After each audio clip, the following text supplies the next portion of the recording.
दोस्तों, आज हम जो कहानी आपके लिए लेकर आए हैं उस कहानी का शीर्षक है गंवार जेठानी आई शहर में। तो चलिए दोस्तों, वीडियो स्टार्ट करते हैं।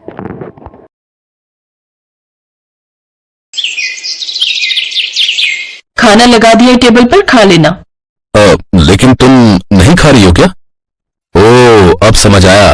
भूख लग गई होगी तो तुमने पहले ही खा लिया होगा। हाँ, तुम्हारे बिना कभी आज तक डिनर किया है क्या मैंने? अरे तो फिर क्या हुआ? ओह, समझा। आज तुम अपनी फ्रेंड के घर गई थी ना, वहीं कुछ हुआ है पक्का। तुम तो अच्छे से जानते हो ना अंकुश, दिल्ली जैसे बड़े शहर में रहना कितना मुश्किल है। ऊपर से यहाँ की लेविश लाइफस्टाइल। पता है मेरी सभी फ्रेंड्स के पास कितनी महंगी महंगी गाड़ियां और फ्लैट्स हैं। नहीं, मेरा मतलब है मैं खुद को उनसे कंपेयर नहीं कर रही, लेकिन अगर हमारे पास ऐसी कोई प्रॉपर्टी है जिसे बेचकर हम अपने शौक पूरे कर सके तो हमें करना चाहिए ना। हाँ, बिल्कुल करना चाहिए। अगर तुम्हारे पेरेंट्स तुम्हें कोई प्रॉपर्टी दे रहे हैं तो तुम फौरन ले लो, उन्हें इनकार मत करो। अरे मैं अपनी नहीं बल्कि तुम्हारी उस पुश्तैनी प्रॉपर्टी की बात कर रही हूँ जो गांव में है। तुम अपने भैया भाभी से बात करो कि हमें वो प्रॉपर्टी दे दे या उसके बदले हमें पैसे दे दे। अरे वो तो बेचारे खुद गाय भैंसों के बीच में रहते हैं, खेती बाड़ी करते हैं, फिर भला वो कहां से हमें कैश देंगे। और दूसरी बात यह है कि अब गांव की प्रॉपर्टी में मेरा कोई हिस्सा बचा ही नहीं है। तुम्हें याद है जब हम होटल मैनेजमेंट कर रहे थे तो तुम्हें एक स्टार्टअप करना था, वो रेस्टोरेंट वाला। उसके लिए वो 40 लाख उस गांव की कुछ प्रॉपर्टी को बेचकर ही आए थे। तो मेरा हिस्सा तो वहीं खत्म हो गया। और रही रेस्टोरेंट चलाने की बात, तो वो तुम चला नहीं पाई। मुझे ब्लेम मत करो, मैं नहीं चला पाई रेस्टोरेंट। अरे अगर मैं उस रेस्टोरेंट को समय देती ना तो तुम्हें जो 3 वक्त का खाना मिल पाता है ना, वो नहीं मिल पाता। ये है कनिका जो अपने पति अंकुश के साथ दिल्ली शहर में रहती थी। अंकुश एक बड़ी कंपनी में काम करता था। अंकिता के सास ससुर का स्वर्गवास हो चुका था। अब घर में बड़ों के नाम पर उसके जेठ जेठानी थे जिन्हें कनिका पसंद नहीं करती थी। ऐसे ही दिन बीतते हैं। एक रोज कनिका के कुछ फ्रेंड्स उसके घर आती हैं। मैं तो कहती हूँ अब तू भी बेबी प्लान कर ले, फिर मेरे वंश के साथ खेलने के लिए एक दोस्त हो जाएगा। तो तू ही कर लेना एक और बच्चा। वंश को दोस्त देने के चक्कर में मैं तो इतना रिस्क नहीं ले सकती। ऋचा ठीक कह रही है कनिका, और वैसे भी तू 32 की तो हो ही चुकी है। अब और ज्यादा लेट मत कर, कहीं ऐसा ना हो कि फिर तू मां बनने के लिए तरसे और डॉक्टरों की फीस ही भरती रहे। अपनी सहेलियों की ये बात सुनकर कनिका बेबी प्लान करने के बारे में सोचती है और कुछ ही दिनों में वो प्रेग्नेंट हो जाती है। ऐसे 4 महीने बीत जाते हैं। एक रोज अंकुश ऑफिस के लिए तैयार होकर जा रहा होता है कि तभी कनिका कहती है, आज ऑफिस मत जाओ ना Ankush, I am not feeling well. Kanika darling, मैं ऑलरेडी तुम्हारे मूड स्विंग के चक्कर में 3 दिन का ऑफ ले चुका हूं। अब आज भी अगर ऑफिस नहीं गया ना तो बॉस मेरी हमेशा के लिए छुट्टी कर देंगे। और अगर ये नौकरी चली गई ना तो हमारे आने वाले बच्चे का खर्च कैसे चलेगा? अरे उसका छोड़ो, लेकिन हमारा खुद का खर्चा कैसे चलेगा बताओ? वैसे तुम एक काम क्यों नहीं करती, मम्मी जी को कुछ दिन के लिए अपने पास क्यों नहीं बुला लेती? वो होंगी तो तुम्हारा ख्याल अच्छे से रख भी लेंगी और मैं भी बिना टेंशन ऑफिस चला जाऊंगा। अपने पति की बात मानकर कनिका अपनी माँ को फोन लगाती है और 5 बार फोन लगाने के बाद उसकी माँ रमोला फोन उठाती है। माँ कब से फोन कर रही थी, आखिर हो कहाँ तुम? बेटा मैं तो जुहू बीच मुंबई आई हूँ घूमने। बच्चों की शादी करवा दी, सभी जिम्मेदारियों से मुक्त हो गई, तो सोचा अब अपने लिए थोड़ा समय निकाल लो। शादी के बाद घर गृहस्थी की जिम्मेदारी ऐसी पड़ी कि खुद के लिए फुर्सत ही नहीं मिली। अच्छा वैसे बता फोन क्यों किया था?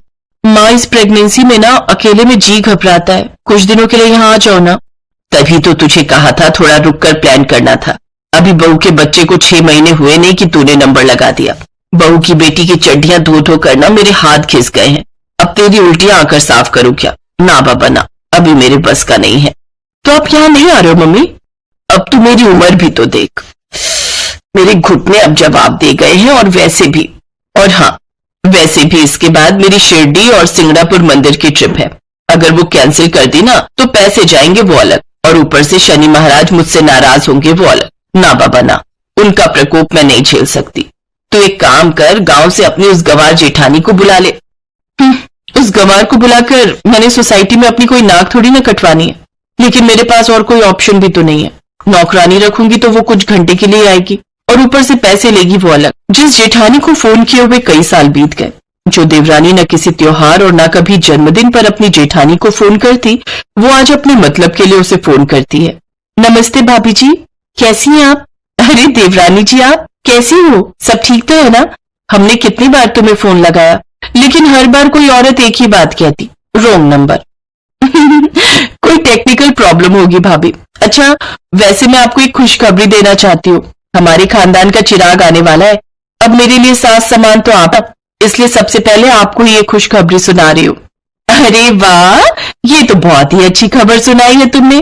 जी तो भाभी, मैं ये कह रही थी कि बहुत समय हो गया आपसे मिले हुए, तो आप कुछ दिनों के लिए शहर क्यों नहीं आ जाती? हाँ हाँ, इतनी अच्छी खबर सुनाई है तुमने, तो मैं तो तुमसे मिलने जरूर आऊंगी। 2 दिन बाद ही कनिका की जेठानी सुनीता सर पर बक्सा लिए शहर पहुंच जाती है। कनिका जैसे ही दरवाजा खोलती है तो कनिका सर पर रखे बक्से को देखकर चौंक जाती है। भाभी, ये बक्सा? आपके पास एक ट्रॉली बैग भी नहीं है क्या? अच्छा खैर, अंदर आ जाइए। फिर शाम को कनिका, भाभी मेरे लिए कुछ अच्छा सा बना दीजिए ना, बहुत भूख लगी। हाँ हाँ, हम अभी सबके लिए खाना बना देते हैं। भी भली सुनीता थकी हारी आती और घर के कामकाज में लग जाती है। कनिका ने उसके आने से पहले ही काम वाली बाई की भी छुट्टी कर दी थी। सुनीता खाने में 2 तरह की सब्जियां और साथ में मीठा बना लेती है। फिर कनिका नाटक करते हुए कहती है, भाभी अब आप आराम कर लीजिए, मैं बर्तन धो देती हूँ।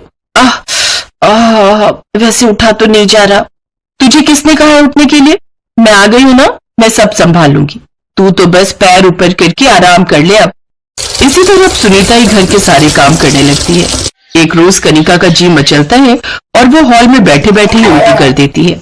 कोई बात नहीं, ऐसी अवस्था में ये सब होता है, तू आराम कर, मैं ये सब साफ कर देती हूँ। सुनीता बिना किसी घिन के वो सारी उल्टी साफ कर देती है। ऐसे दिन बीतते हैं। एक रोज कनिका का मन बाहर जाने का होता है। आज मुझे बाहर का खाना खाने का मन है, तो अंकुश तुम मुझे डिनर पर ले चलो। ये सुनकर कनिका भी साड़ी बदल कर आ जाती है। भाभी आप ऐसे तैयार होकर आई हैं, लोग क्या कहेंगे? अच्छा वैसे मैं कह रही थी, जब से आप आई हैं ना तो हमारी प्राइवेसी खत्म हो गई है, इसलिए मैं अंकुश के साथ अकेले में क्वालिटी टाइम स्पेंड करना चाहती हूँ। तो हम दोनों डिनर पर जा रहे हैं, आप घर पर ही रहिए और यहीं कुछ बनाकर खा लेना। वो दोनों खुद ही डिनर पर चले जाते हैं। दिन बीतते हैं। एक रोज कनिका की कुछ सहेलियां घर पर आती हैं, जिससे कनिका सुनीता को अपनी नौकरानी बताकर इंट्रोड्यूस करवाती है। लेकिन सुनीता को बुरा नहीं लगता, वो चुपचाप उसकी सहेलियों की अच्छे से खातिरदारी करती है। अब कनिका का 9वां महीना शुरू हो गया और अब गांव से उसका जेठ उमेश भी आ जाता है, जिसे देख कनिका मुंह बनाकर चली जाती है। दिन में अंकुश का फोन कनिका के पास आता है। मेरे कुछ क्लाइंट्स मेरे साथ आ रहे हैं डिनर पर, तो कुछ अच्छा से बनाकर तैयार कर लेना।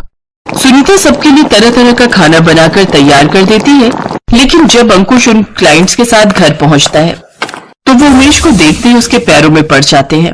अरे अरे सर आप यहाँ? अरे सर कैसे हैं आप? अरे और मैडम भी आ गए क्या?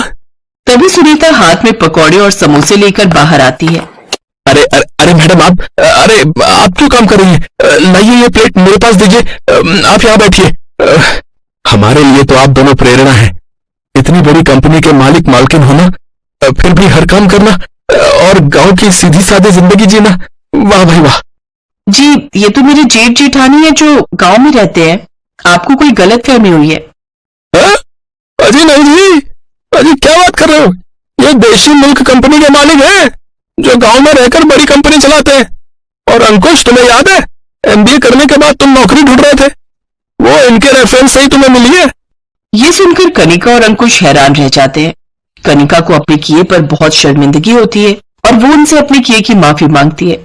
सुनीता और उमेश भी उन्हें माफ कर देते हैं। फिर कनिका की डिलीवरी तक वो सब खुशी खुशी साथ में रहते हैं।